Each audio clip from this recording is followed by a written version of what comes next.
While royal watchers hope that it's a long way away, the day will likely come when the young Prince George will be crowned King of the United Kingdom. But did you know his coronation could bring his Uncle Harry back home?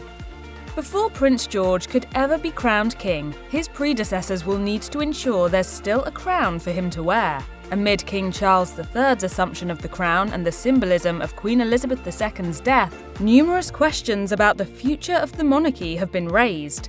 Many critics have maintained that the monarchy is out of touch, too expensive to justify, and unnecessary when it comes to the betterment of Great Britain. The principle of hereditary power, I think, is absolutely abhorrent in 2022. Charles's own coronation was fraught with protesters, and the stability of the crown has never been as rocky as it is today. With that said, it's natural to ask if the monarchy will even be around by the time Prince George could become king, and MSNBC's Hayes Brown shed light on that very question. Amid the fallout of Elizabeth's death, Brown estimated that Charles and William will likely witness the centuries-old monarchy disintegrate in their lifetimes, saying, "The crown and scepter will be costuming, allowing Charles to uphold the illusion that the monarchy still has a role to play in a modern constitutional republic."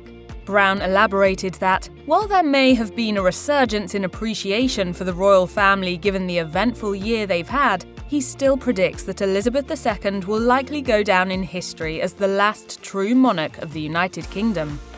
Being born into a historic family with ties to one of the longest-lasting monarchies in Europe, Prince George's youth has played out in the spotlight.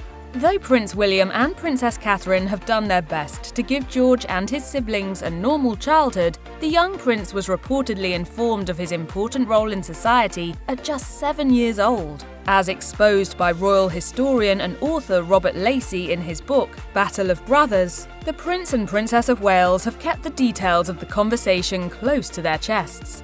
However, it's likely they told him that, among the many responsibilities he'll have as an adult member of the royal family, it's likely he will eventually be crowned King of the United Kingdom. In the years since this conversation, George and his siblings have made regular public appearances alongside their parents on various occasions. One of his most notable and recent appearances was at his grandfather's coronation, where he acted as one of the king's royal pages. William and Kate have also begun giving George an early taste for philanthropy. As William told the BBC, he and Kate have tried to stress the importance public service plays in a royal's life and encourage their eldest son to begin pursuing social causes of his own. William elaborated that the young prince may already be following in his parents' footsteps by developing an interest in environmental preservation.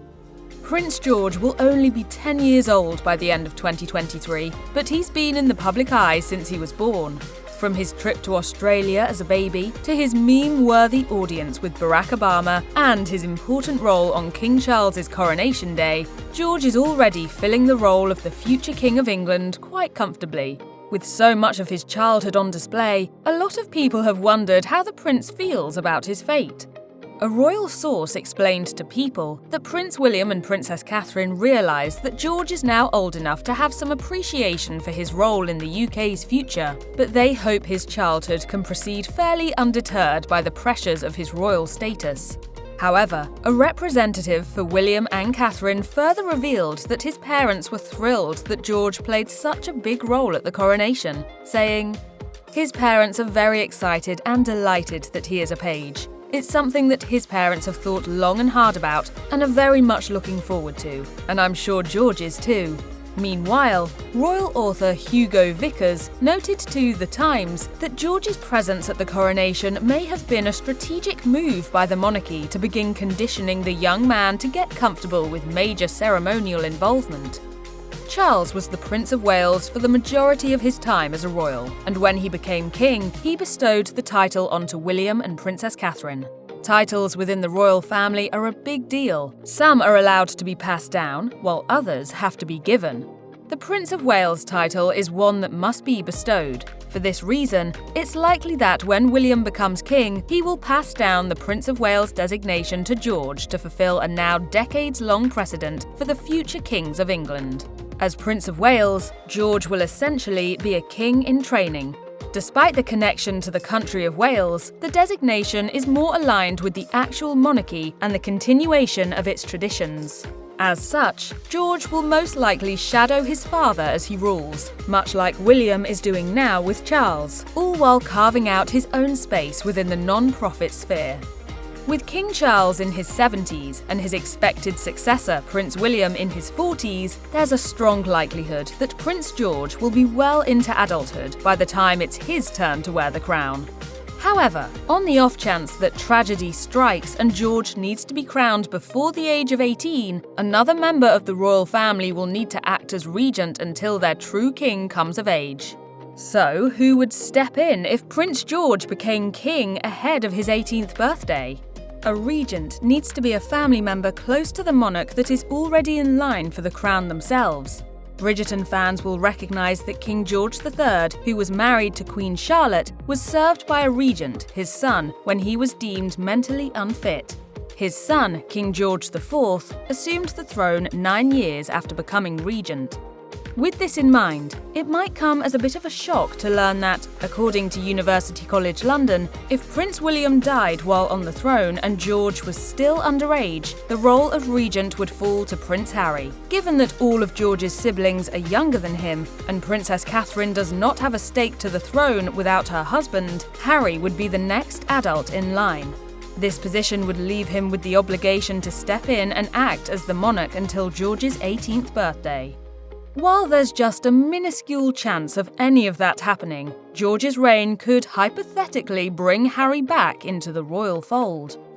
Season 1 of The Crown showed a fictional Queen Elizabeth II being asked what she would like her regnal name to be. Let's not overcomplicate matters unnecessarily. My name is Elizabeth. While the scene gave a chilling feeling to the monumental decision, a monarch can in fact choose a different name than their given one when they take the crown. Many thought that King Charles III would choose a different name, given that King Charles II, who was on the throne back in 1660, was a bit of a mess-up by royal standards. Looking further back in time, King George VI, Queen Elizabeth II's father, was actually named Albert, but he instead chose George as his regnal name. So what will young Prince George choose to go by when he takes the crown? He could very easily become King George VII. However, he could also choose from his other monikers, given that his full name is George Alexander Louis. Time will tell what he eventually decides to do, though we can't imagine he'll have to make such a call anytime soon. While it's hard to predict whether the monarchy will actually be around by the time it's George's turn for the crown, he and his siblings will have the power to completely alter royalty's role in contemporary society. One way George could do this would be by distributing his responsibilities of the monarchy between himself and his siblings, Princess Charlotte and Prince Louis. As Professor Pauline McLaren, co-author of Royal Fever, The British Monarchy in Consumer Culture, described to Excess, Prince William and Princess Catherine have already implemented a similar model by sharing their royal duties between themselves. If George were to do the same with his brother and sister, it could revolutionise the monarchy. As McLaren put it, a more collective approach could be quite popular. Why just have one figurehead? Maybe the emphasis will move more towards the family side, particularly with the 3 Wales children. The emphasis could be less on the individual and more on the 3 of them. McLaren elaborated that while there could only ever be one true monarch, a more equal distribution of royal power between George, Charlotte, and Louis could be a very fitting way to modernise royalty for the evolving political climate. We've all seen the fallout of Prince Harry's departure from royal life, and Harry seems content to remain far enough away from the crown to navigate life the way he sees fit. Prince William and Prince George, on the other hand, are directly in line for the crown. With such a significant position in the line of succession, what if George decided that he did not want to assume the throne? There are a couple of things that would happen if this were to be the case. First, George would need to abdicate the throne as King Edward VIII did in 1936. When Edward decided that he simply could not live his life without the royally disapproved Wallis Simpson by his side, he gave up the crown, married her in France, and lived the rest of his life far away from the confines of the monarchy. If George were to follow in similar footsteps, it's likely that he would be symbolically cast out of Britain, much like Edward was. The crown, meanwhile, would fall to the next in line to the throne, George's younger sister, Princess Charlotte. Due to the Succession to the Crown Act passed in 2013, Charlotte's younger brother, Louis, would not circumvent her as the next male heir in the line of succession, meaning that the responsibility would fall on her.